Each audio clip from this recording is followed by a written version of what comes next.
Welcome to the Salmon Runs YouTube. Enjoy the video. In this video, I will explain how to program a Hayward pump.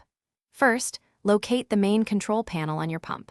Press the Menu button to access the primary settings. Use the arrow keys to scroll through the options and the Enter button to confirm your choices.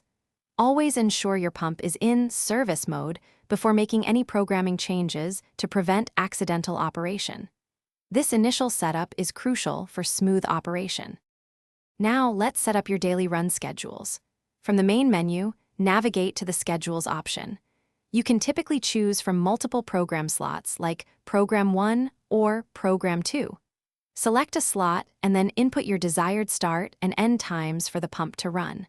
This allows you to customize when your pool filters, ensuring clean water efficiently.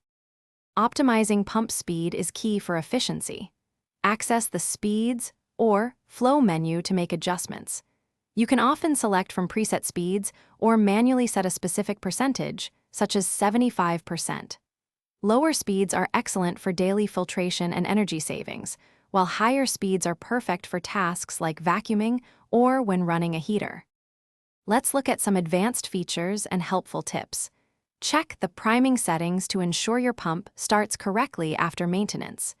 If you live in a colder region, enable Freeze Protect to prevent damage. Always remember to save your changes before exiting the menu. For model-specific details, refer to your pump's user manual for comprehensive guidance. Thanks for watching. Consider subscribing if we helped you.